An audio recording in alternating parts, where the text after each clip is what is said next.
Selamat datang di channel Syiar Kalam FM. Ini kalimat yang memang sering kali terucap dari siapa? Dari siapa? Ibu-ibu. Kok kesannya laki-laki keluar terus, perempuan disuruh di rumah terus. Seakan-akan perempuan ini tidak boleh keluar, seakan-akan perempuan ini dipenjara, seakan-akan perempuan ini disiksa di rumahnya, sementara orang laki, para suami ngopi, jalan-jalan, olahraga, ketemu temen, apalagi kerja, ya kerja pun dianggap refreshing, ketemu orang. Sementara perempuan gak ketemu siapa-siapa, dia cukup di rumahnya. Nah, maka begini ibu-ibu sekalian. Yang pertama yang perlu kita fahami di sini adalah tidak ada aturan syariat kecuali aturan itu untuk kebaikan kita bersama. Wis itu nomor satu. Tidak ada perkara yang oleh Allah diatur, dibimbing, dijadikan hukum dan syariat kecuali pasti semua itu yang terbaik. Maka siapapun yang mengikuti apa yang Allah inginkan, mengikuti apa yang telah diatur oleh Allah, maka dia sedang mengarah pada kebaikan. Faham nggih? Faham? Termasuk apa? Pakai jilbab, sholat, kemudian menjaga aurat, menjaga lisan, menjaga pandangan. Ketika kita mengikuti semua itu, maka kita sedang mengarah pada kebaikan. Maka itulah salah satu pengertian dari apa yang Allah firmankan di dalam surat Thaha. Dalam surat apa? Thaha. Thaha, ma anzalna alaikal qur'ana litashqa. Thaha, ma anzalna alaikal qur'ana, tidaklah kami turunkan Al-Quran ini kepada kalian litashqa, untuk menyusahkan kalian. Berarti Al-Quran ini turun kehidupan jadi baik. Itu yang pertama. Yang kedua, kalau menginginkan apa yang dibisikkan oleh setan, maka pasti jelek. Setan itu kepingin kita apa? Buka aurat. Kalau nutup aurat nggak keren. Kalau nggak ikut senam, nggak gaul. Kalau nggak makan di kafe yang sedang viral, dianggap kudet. Kurang update. Kalau belum foto di tempat-tempat yang ngehit, dianggap gak rekreasi. Nah, maka setan senantiasa bisiki. Apa bisikannya setan? Ayo keluar, jalan-jalan. Suami gak mau nganterin, kan punya temen. Kalaupun gak punya temen, kan ada Grab. Kalau nggak ada Grab kan bisa nyetir motor sendiri. Kalau nggak bisa nyetir motor sendiri kan bisa bawa sopir, macem-macem. Itu yang diinginkan oleh siapa? Oleh setan. Sehingga yang perlu kita fahami, ketika Allah menginginkan kebaikan, berarti yang diinginkan oleh setan itu apa?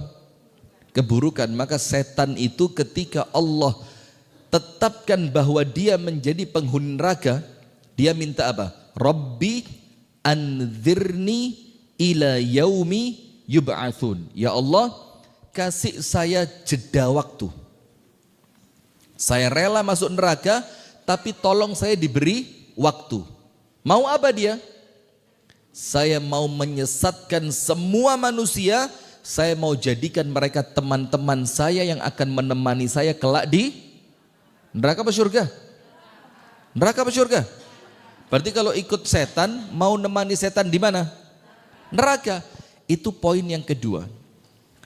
Tapi sayangnya ibu-ibu, setan ini wujudnya bukan cuma dari bangsa jin.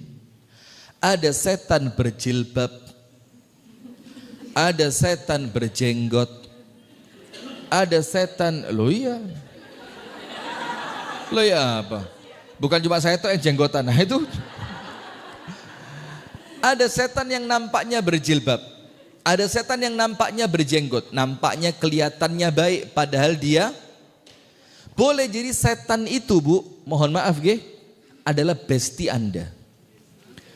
Boleh jadi setannya itu adalah tetangga Anda. Boleh jadi setannya itu teman senam Anda. Bahkan mohon maaf, boleh jadi setannya itu teman pengajian Anda. Loh iya. Karena teman pengajian itu bisa jadi apa? Mempengaruhi yang negatif. Apa bilang? Mbak, kok jilbabe ngono terus, Mbak? Gak kepingin koyo aku ngene ta, modis. Atau nanti pulang pengajian, ada mbak-mbak mau langsung pulang, dibilangi, Mbak, gak kepingin es teler dhisik Mbak? Tak bosi. Yang seharusnya dia segera pulang sama temennya diajak kemana? Es teler. Mending kalau cuma minum es teler, kemudian pulang selesai. Ini ndak, minum es teler,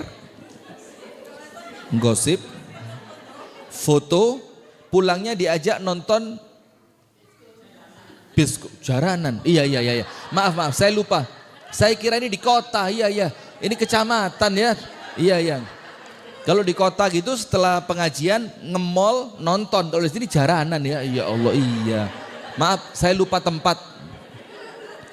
Nah, maka artinya apa jamaah sekalian? Artinya kita perlu waspada.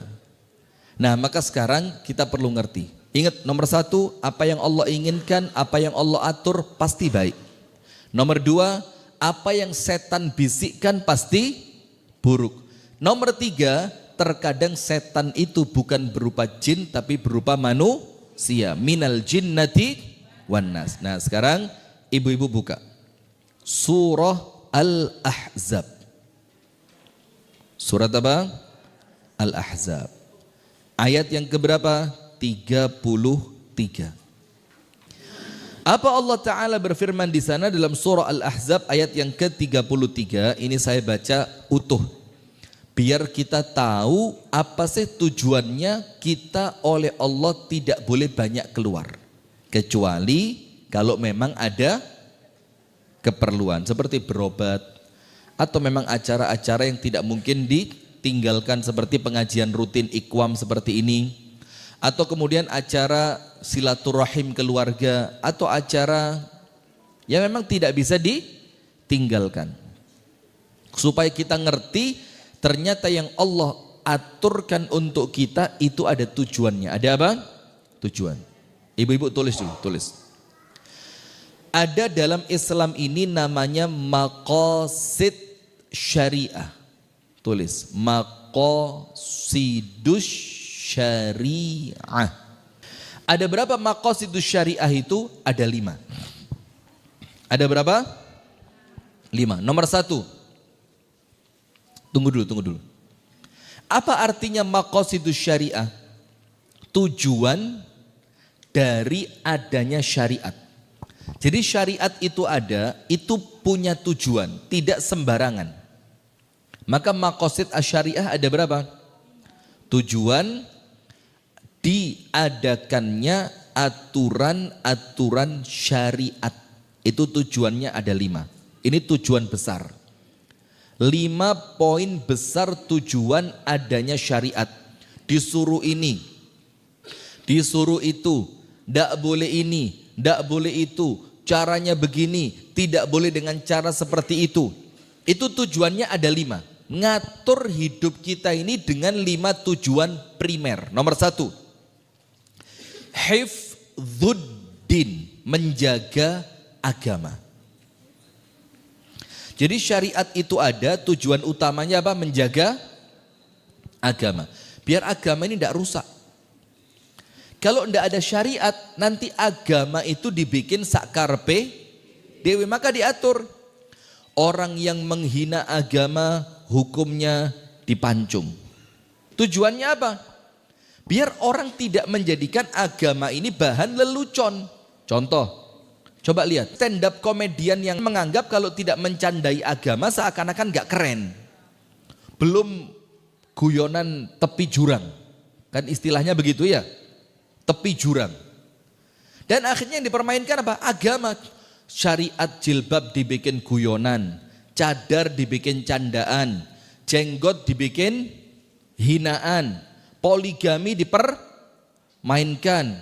Padahal biasa saja. Nah, maka itulah satu yang pertama dari maqasidus syariah. Apa sih tujuannya syariat itu ada? Supaya agama terjaga. Nomor 2. Nomor 1, hifdzuddin, menjaga agama.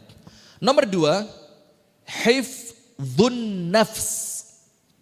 Hifdzu an-nafs, menjaga keberlangsungan jiwa manusia. Itu penting.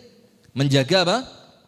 An-nafs, keberlangsungan kehidupan manusia.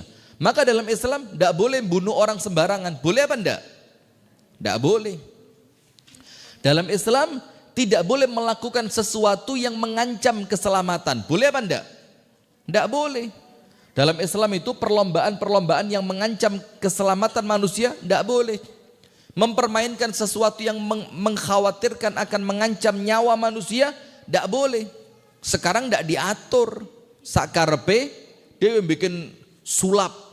Yang sulap itu kalaupun tanpa trik ya, itu ketangkasan.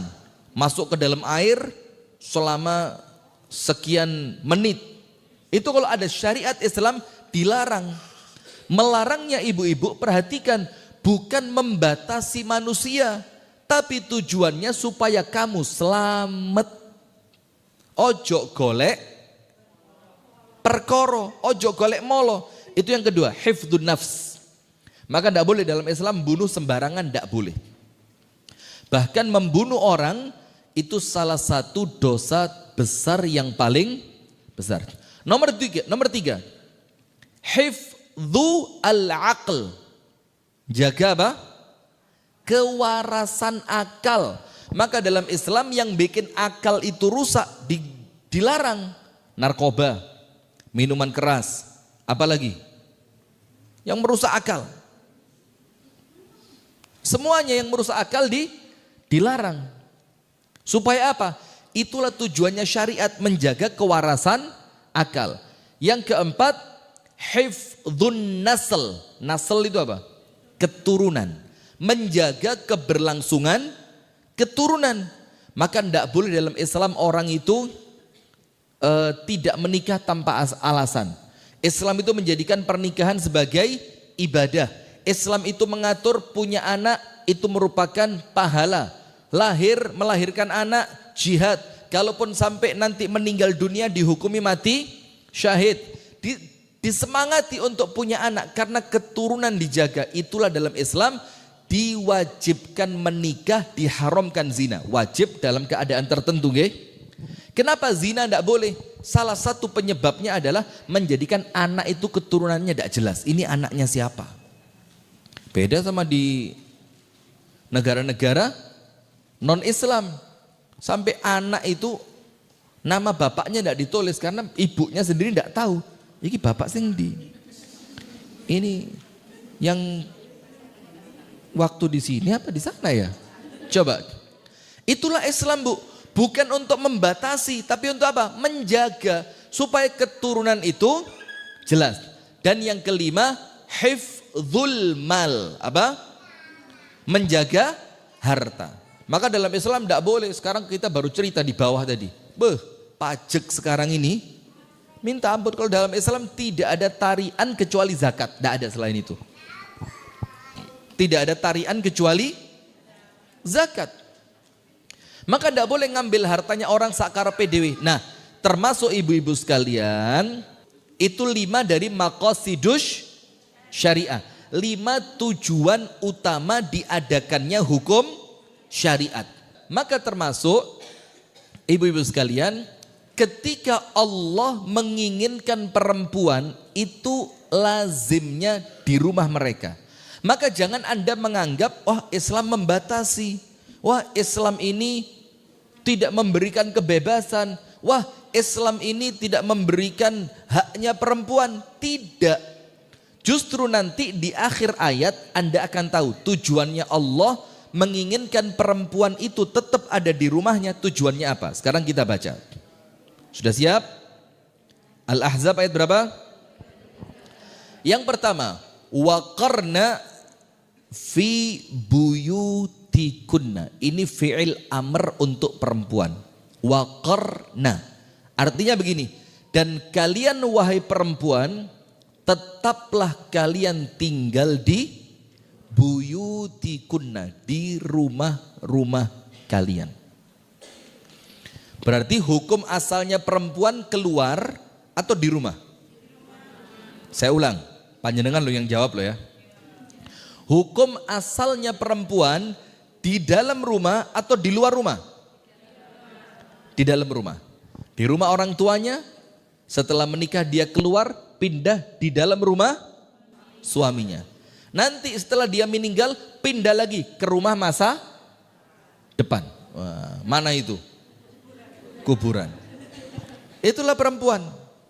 Jadi Allah perintah, berarti kalau perintah ibu-ibu sekalian, al-amru, ini kaidah usul fikih, al-amru yaqtadhi al-wujub. Perintah itu hukum awalnya adalah wajib. Ibu-ibu, perintah itu hukum awalnya apa? Wajib. Baru nanti dia berubah dari hukum awal yang itu wajib sesuai dengan keadaannya masing-masing. Berarti sekarang panjenengan ngerti, hukum awalnya perempuan adalah menetap di rumah. Sementara ini adalah perintah dan hukum awal dari perintah itu hukumnya adalah wajib. Kecuali nanti ada keadaan-keadaan tertentu yang memberikan keluasan untuk perempuan keluar rumah. Wala tabarrajna tabarruja al-luj. Ibu-ibu ngerti tabarruj? Kalau ibu-ibu pengajian ya harus paham ya. Tabarruj itu adalah berhias dengan hiasan yang berlebihan yang menjadikan orang lain itu ketika melihat itu tergoda. Wala tabarrajna, dan janganlah kalian berhias melakukan tabarruj seperti tabarrujnya perempuan-perempuan jahiliyah yang pertama. Berarti kalau dari ayat ini Bu, ada tabarrujnya jahiliyah yang pertama, ada tabarruj modern. Faham gak? Sekarang saya mau tanya, tabarrujnya orang-orang jahiliyah itu seperti apa? Pernah buka tafsir Ibnu Katsir enggak? Disebutkan dalam tafsir Ibnu Katsir, tabarrujnya mereka itu ketika pakai baju, itu kepala, leher, punggung itu kelihatan. Ada enggak sekarang seperti itu? Orang pakai baju, perempuan pakai baju yang punggungnya kelihatan. Ada enggak? Pernah ngelihat? Jadi gegere itu ketok. Mulai leher sampai punggungnya itu apa? Kelihatan.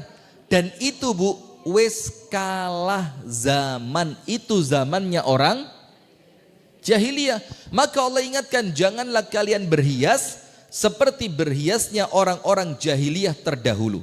Kemudian wa aqimnas salata, dan dirikanlah salat, wa atinaz zakata, dan tunaikanlah zakat, wa ati'nallaha wa rasulah, dan turuti, taati Allah dan Rasulnya. Ketika Allah memerintahkan untuk mentaati Allah dan Rasulnya, berarti Allah kepingin Anda perempuan semua ini itu dalam keadaan baik, dalam keadaan mulia, dalam keadaan terhormat. Jadi jangan mau dihilangkan kehormatannya dengan cara apa? Jalan-jalan tidak pakai nutup aurat, kemudian seneng-seneng pesta-pesta walaupun sesama perempuan, nongkrong-nongkrong di warung-warung makan, di kafe-kafe yang tidak jelas dengan musik-musik, apalagi di kafe yang ada live musiknya, ada yang mau nyumbang lagu, silakan terus Anda suruh nyanyi. Itu merendahkan perempuan. Anda jangan ketipu. Anda itu dieksploitasi Bu. Coba bintang iklan, rata-rata laki atau perempuan? Bintang iklan rokok, laki atau perempuan? Enggak, bintang iklan secara umum, rata-rata laki atau perempuan? Itu yang mereka inginkan dari Anda. Anda itu dijual supaya orang tertarik dengan produknya mereka. Islam tidak menjadikan Anda dijual. Islam menjaga Anda. Anda itu mahal, disimpan, ditoto, dirapikan Anda itu. Nah, kemudian innama yuridullah an yudhiba, innama yuridullah liyudhiba ankum rijza ahlal bait wa yutahhirakum tathira. Lihat akhir ayat ini Bu, menunjukkan apa sih yang Allah inginkan ketika Allah menginginkan Anda tetap di rumah. Apa maksudnya Allah? Lihat akhir ayat, sesungguhnya yang Allah inginkan, kalimat innama itu dalam bahasa Arab adatu hasrin, yang menunjukkan arti hanya. Apa artinya? Jadi tidaklah yang Allah inginkan kecuali hanya. Itu loh arti ayat ini. Jadi Allah tidak kepingin apa-apa dari Anda kecuali hanya apa? Menghilangkan dari kalian dosa kalian. Nah seakan-akan Bu, kalau keluar rumah itu memunculkan menghasilkan menyebabkan, maka ketika Allah menginginkan itu untuk Anda, ojo metu, tetaplah tinggal di rumah. Maka yang Allah inginkan apa? Supaya kalian tidak berdosa. Supaya dengan tetap tinggal di rumah itu, dosa kalian hilang. Supaya dengan tetapnya kalian tinggal di rumah, kalian tidak banyak keluar, itu supaya kalian tidak memunculkan, menimbulkan, menyebabkan dosa kalian maupun orang lain. Tidak ada yang Allah inginkan kecuali itu. Kecuali, dan kemudian, wa yudhiba ankum ar-rijsa. Dan Allah ingin membersihkan kamu dari apa? Ar-rijz. Rijza itu kenistaan. Sesuatu yang nista. Karena kalau perempuan sudah keluar, mohon maaf loh jujur Bu, wong wedok kabeh podo. Lek metu mesti kepingin ketok ayu. Iya apa enggak? Kalau sudah keluar, kepinginnya apa? Maka kalau ngajak perempuan keluar, wih, ya makan hati betul. Wong lanang nggih kelambi metu, bahkan gak adus pun dadi. Tanya Abu Sanum itu, belum mandi pun bisa keluar dia. Itulah normalnya perempuan. Allah tahu apa enggak kalau Anda keluar Anda kepingin kelihatan cantik? Allah tahu. Maka karena Allah tahu, Allah ingin menyelamatkan Anda. Maka daripada Anda keluar, dan kalau sudah keluar kepingin kelihatan cantik, kepingin kelihatan bagus, kepingin kelihatan pantas, akhirnya apa? Normal, kepingin dilihat. Kepingin apa? Dilihat. Kalau kepingin dilihat, mesti apa? Ya akan melakukan sesuatu yang apa? Menarik supaya dia betul-betul dilihat. Maka karena Allah tahu yang seperti itu, maka Allah berusaha menyelamatkan Anda semua dengan cara apa? Maka lebih aman jangan keluar. Wa yutahhirakum tathira, dan Allah ingin membersihkan kalian, mensucikan kalian sesuci-sucinya. Faham Al-Ahzab 33? Nomor 1, apa yang Allah minta dari panjenengan? Tetap di rumah. Berarti hukum awalnya perempuan di dalam rumah atau keluar rumah? Dalam rumah. Arti hukum awalnya perintah adalah wajib, kecuali nanti ketika ada keadaan yang menjadikannya harus keluar. Nomor 2, apa yang Allah inginkan ketika Anda itu tidak keluar rumah? Apakah ingin mengekang Anda, membatasi Anda, mempersulit Anda? Ternyata tidak. Yang Allah inginkan apa? Menjauhkan dari dosa, membersihkan dari kenistaan, dan mensucikan sesuci-sucinya. Nah berarti ketika Allah melakukan semua itu untuk Anda semua Bu, menjadikan ini syariat, berarti tidak terlepas dari yang maqasid syariah yang 5 tadi. Menjaga agama Anda, menjaga akal Anda, menjaga semua yang terbaik dari apa yang Anda miliki. Nah sekarang lihat, Rasulullah SAW bersabda dari hadis yang sahih riwayat Al-Imam At-Tirmidzi. Ibu-ibu perhatikan. Kalau ngaji begini Bu, mek dirungokno tok yo eman. Tapi ngaji seperti ini harus menjadikan kita lebih baik. Menjadi, oh ternyata begitu. Berarti mulai apa? ikhtiar untuk diamalkan. Panjenengan perhatikan. Dalam hadis riwayat Al-Imam At-Tirmidzi. Dalam hadis riwayat Imam Tirmidzi, Rasulullah sallallahu alaihi wasallam bersabda dari hadis sahabat Abdullah bin Mas'ud. Dari sahabat siapa? Abdullah bin Mas'ud. Dia mengatakan, An Abdullah ibni Mas'udin anin Nabi sallallahu alaihi wasallam qala. Dari sahabat Abdullah bin Mas'ud radhiyallahu anhu, An-Nabi sallallahu alaihi wasallam bersabda, Al-mar'atu auratun. Perempuan itu apa, Bu? Aurat. Berarti Rasul tidak mengatakan tangannya aurat, rambutnya aurat, kakinya aurat, betisnya aurat. Enggak. Tapi Rasul mengatakan al-mar'atu auratun. Jadi perempuan itu, panjenengan itu ibu-ibu sekalian, intinya Anda itu aurat. Mau pakai jilbab, tidak pakai jilbab, mau pakai cadar, tidak pakai cadar. Pokok kalau Anda keluar, Anda kudu ngerti saya ini aurat.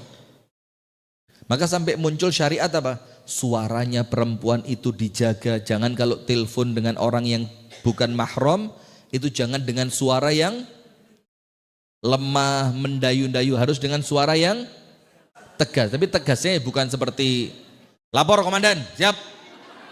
Lanjutkan. Ya enggak begitu, tapi tegas itu maksudnya jangan sampai menimbulkan perasaan laki-laki itu seperti Anda goda.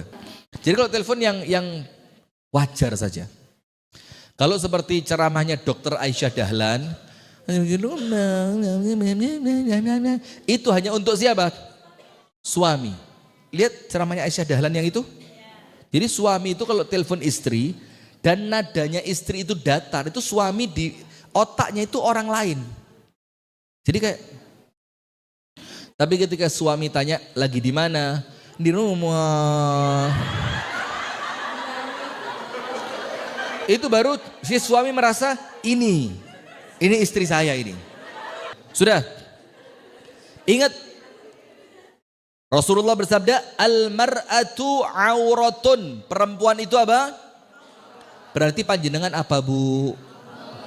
Oh, yang di belakang, panjenengan apa, Bu? Aurat.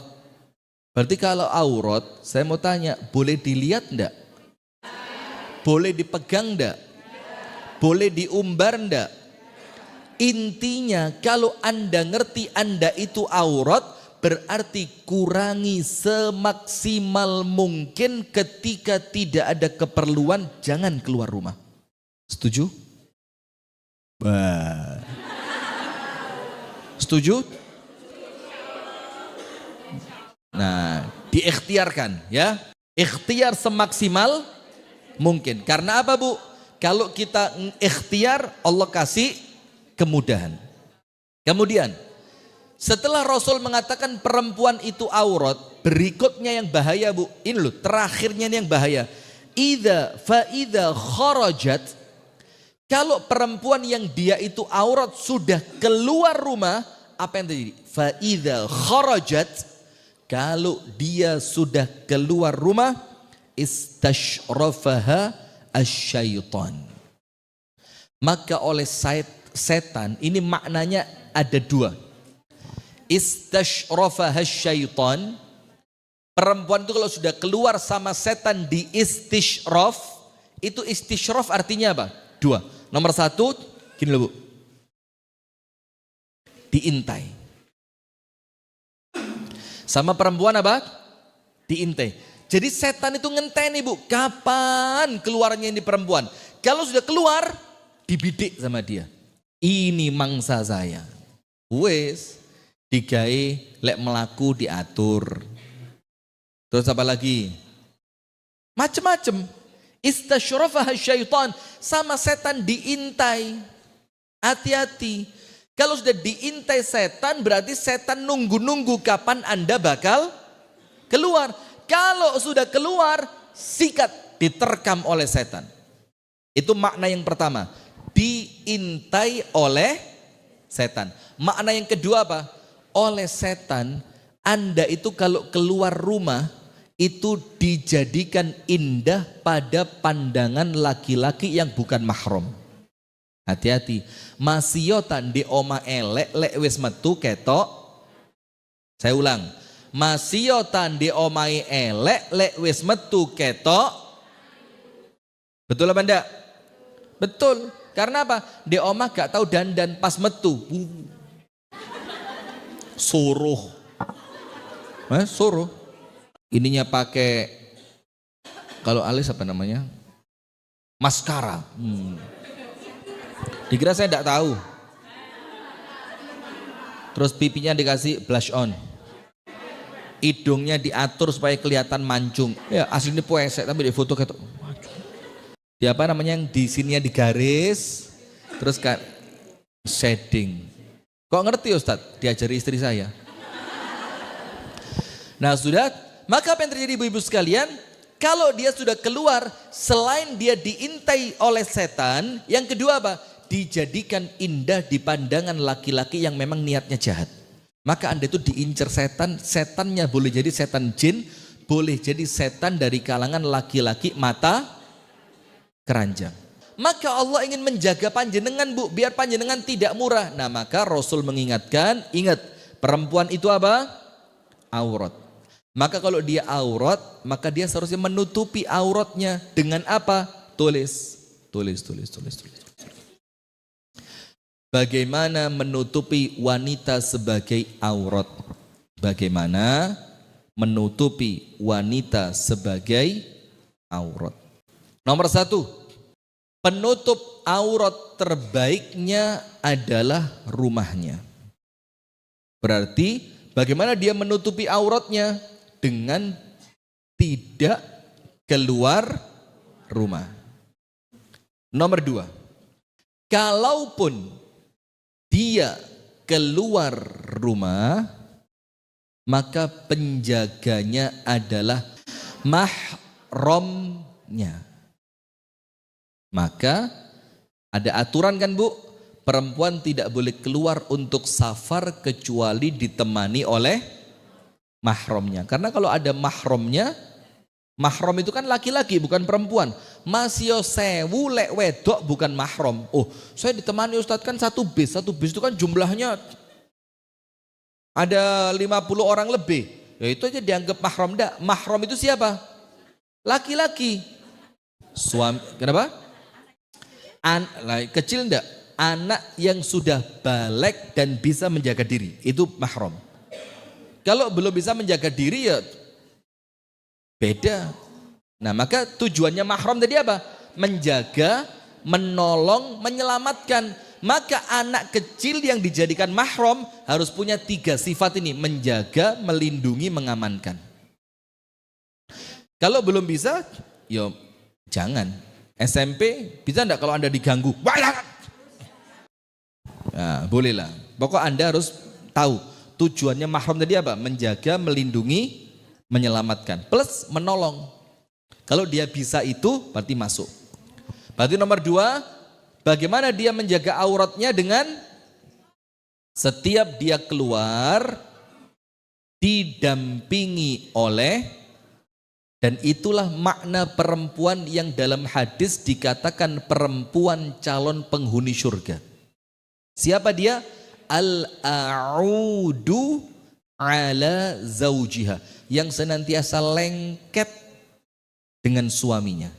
Artinya apa? Disebutkan dalam hadis, kalau dia dibikin marah oleh suaminya, ternyata dia dulu yang minta maaf, diletakkan tangannya di atas tangan suami, kemudian dia mengucapkan, suamiku, aku tidak akan tidur sebelum engkau memaafkanku. Padahal yang salah siapa? Nah, itu satu maknanya. Makna yang lainnya apa? Dia tidak akan keluar kecuali bersama suami. Itu makna yang lain, Bu. Jadi yang dimaksudkan al-a'udu ala zaujiha, perempuan yang nempel dengan suaminya, itu maksudnya adalah perempuan yang tidak akan keluar kecuali didampingi suami. Nomor 3, kalaupun dia harus keluar, bukan pada jarak safar. Bukan pada jarak safar. Artinya Ya sekedar keluar kemana? Misalkan ngantar sekolah atau sekedar belanja ke pasar yang jaraknya bukan jarak safar. Maka kalaupun dia harus keluar rumah, menutup auratnya dengan jilbab syar'i. Siap? Setuju? Nah, sekarang kita fahami hadisnya, berarti di sini dikatakan, jadi jangan ngomong-ngomong bosen di rumah, Bu. Kenapa? Loh, rumah itu surga panjenengan. Nah, sekarang hadisnya Rasulullah Shallallahu Alaihi Wasallam mengingatkan kita, ingat perempuan itu adalah aurat. Kalau dia sudah keluar oleh setan, dia dibidik, diintai, diawasi, akan dijadikan mangsa. Nomor 2, maknanya dijadikan indah pada pandangan laki-laki. Maka panjenengan jangan seneng, Bu, didelok ayu di jobo itu yang risih. Ketika ada laki-laki ngelihat itu jangan, pasti, aku cantik. Jangan. Tapi kalau ada laki-laki ngelihat, itu yang ngerasa apa? Risih. Sekarang hadis yang terakhir. Lihat, Bu. Sampai pun kalau dia mau ke masjid, perempuan boleh enggak sholat berjamaah ke masjid? Boleh apa enggak? Hukum awalnya boleh. Tapi panjenengan perlu tahu, perempuan di zaman Nabi itu ke masjidnya sholat apa saja? 5 waktu kah? Enggak. Perempuan di zaman Nabi, ibu-ibu yang dirahmati oleh Allah, itu keluar untuk sholat berjamaah ke masjid yang lazim di 2 waktu sholat. Di 2 waktu sholat. Yang pertama subuh, yang kedua isya. Saya mau tanya, kenapa kok mereka itu lazimnya keluar sholat di waktu subuh dan isya? Kenapa? Barakallahu fiik. Karena sudah gelap. Sehingga ketika mereka keluar, mereka tidak akan dijadikan bahan pandangan. Contoh yang lain, sholat yang paling berat untuk orang munafik sholat apa? Isya dan subuh. Kenapa kok orang munafik berat sholat isya dan subuh? Karena mereka sholat ataupun tidak kelihatan. Padahal mereka itu sholatnya kepingin dilihat. Lah kalau tidak kelihatan, buat apa saya sholat? Nah, maka karena gelapnya tadi, maka tidak menjadi masalah perempuan itu keluar karena tidak menjadi pandangan manusia. Bayangin, ini sholat tuh padahal. Jadi mereka sholatnya bukan zuhur, bahkan sekarang maksa Jumatan. Iya benda. Tapi sholatnya mereka di waktu yang mereka ketika keluar tidak akan menjadi pandangan laki-laki. Nah, maka hukum awalnya perempuan sholat ke masjid, hukumnya boleh. Dengan berapa syarat? Nomor 1. Tulis. Syarat bolehnya perempuan sholat berjamaah ke masjid. Syarat bolehnya perempuan sholat berjamaah ke masjid. Jadi kalau panjenengan kepingin sholat jamaah ke masjid, ada syaratnya atau tidak? Ada. Yang pertama, idnu az-zawj, izin dari suami. Izinnya siapa? Suami. Nomor 2, tidak menggunakan minyak wangi atau pakaian yang menarik perhatian. Jadi kalau ke masjid jangan pakai minyak wangi. Dalilnya apa? Rasulullah itu melarang perempuan yang sudah siap melayani suami untuk isyaan ke masjid. Nanti aroma wangimu itu mengganggu orang. Zaman dulu ganggu, zaman sekarang wow, menyenangkan. Tapi menyenangkan siapa? Laki-laki yang memang hatinya kotor. Syarat ketiga, tulis nomor 1 apa? Izin dari. Nomor 2, syarat yang ketiga, selamat dari fitnah. Apa arti selamat dari fitnah itu? Anda tahu jalan ke masjid itu jalannya aman. Jalan ke masjid itu tidak dipenuhi laki-laki yang duduk di pinggir jalan sambil gitaran. Jalan menuju masjid itu jalan yang menjadikan Anda selamat dari gangguan. Itu namanya selamat dari fitnah. Nah, sekarang kita baca hadisnya.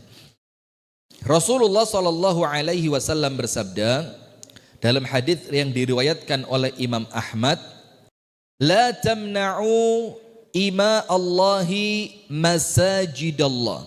La tamna'u, janganlah kalian para suami melarang ima Allah, hamba Allah perempuan. Siapa hamba Allah perempuan ini? Ya panjenengan ini, perempuan muslimah. La tamna'u ima Allah masajidallah. Janganlah kalian melarang perempuan untuk menuju masjidnya Allah. Tidak boleh dilarang. Tapi ingat, dengan berapa syarat tadi? 3. Kemudian di akhir hadis Rasul mengatakan apa? Wa buyutuhunna khairun lahunna. Dalam keadaan rumah mereka itu lebih baik untuk mereka. Berarti ibu-ibu, kalau panjenengan sholat ke masjid dibandingkan panjenengan sholat di rumah, lebih bagus mana?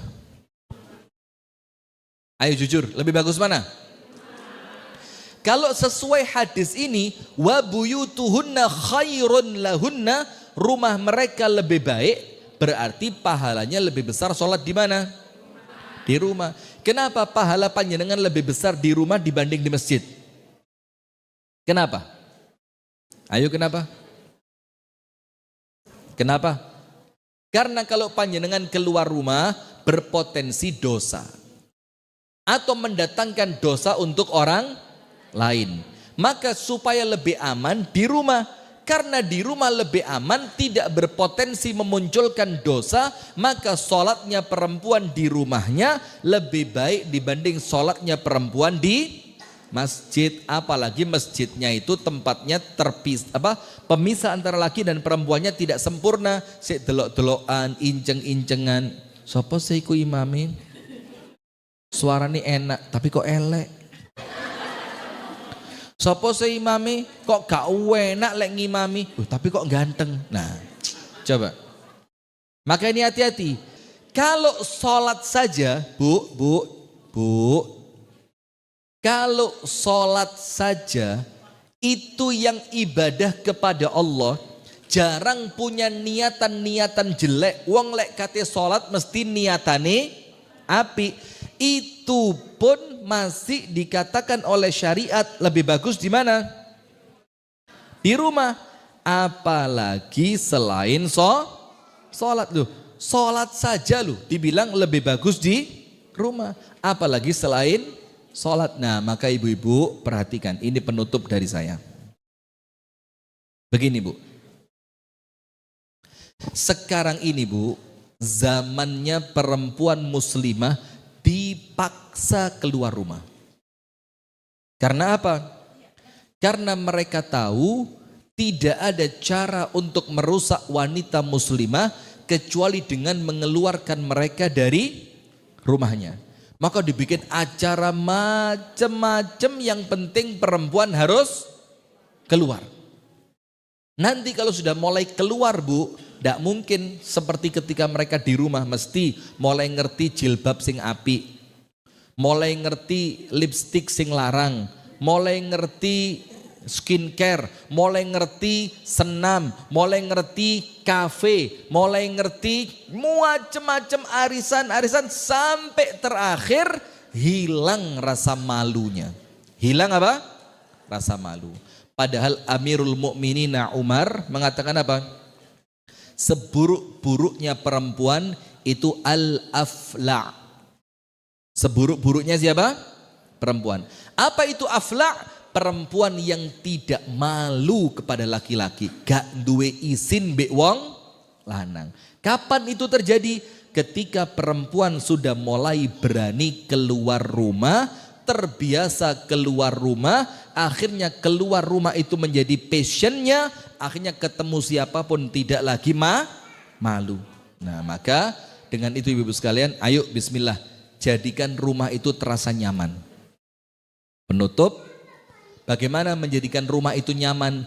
bukan dengan hiasannya, bukan dengan perabotnya, bukan dengan kemewahannya, tapi dengan ibadah. Menjadikan rumah nyaman dengan apa? Ibadah. Salat yang banyak di rumah. Pakai baca Al-Quran yang istiqomah di rumah. Zikir pagi dan petang baca di rumah. Senantiasa berdoa di rumah.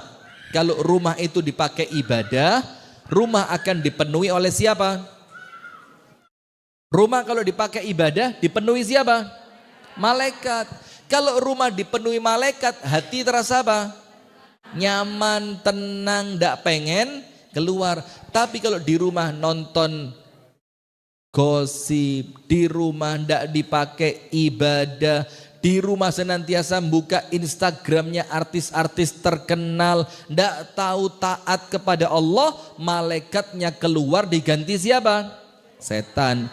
Kalau diganti setan, lama-lama tidak betah di rumah. Barakallahu fikum. Sekarang ada satu pertanyaan. Ustadz, kalau harus keluar rumah karena untuk membantu ekonomi keluarga, kalau suami tok tidak cukup, itu kan pertanyaannya kan? Nah maka Islam tidak melarang perempuan bekerja, tidak. Tapi tentu ada beberapa koridor syariat yang tidak boleh dilanggar. Nomor satu, pekerjaannya harus memang pekerjaan yang lazim dilakukan oleh perempuan, yang pas. Jangan pekerjaan yang tidak lazim. Nomor dua, ketika keluar rumah untuk bekerja, aurat harus tertutup dengan sempurna. Maka jangan bekerja dengan tuntutan buka aurat, jangan. Apalagi jadi paskibraka. Tadi paskibraka yang buka aurat, apa pentingnya? Ya, harus menutup aurat dengan sempurna. Nomor tiga, di tempat kerja itu tidak rentan ikhtilat bercampur baur laki dan perempuan. Dan yang keempat, tidak melalaikan pekerjaan rumah tangga. Dan yang kelima, tentu setelah mendapatkan izin dari suami. Barakallahu fikum. Itu yang dapat kami sampaikan. Dan ibu-ibu sekalian, ini ada ladang jariah. Pakai sumur bor susah, pakai sumur besar juga susah karena berbatu. Ya, batunya seperti ini. Dan ini baru jalan 3 meter aja sudah menghasilkan batu sebanyak 350 kakak. Apalagi kalau musim kemarau. Nah, airnya itu tidak cukup untuk kebutuhan warga, sehingga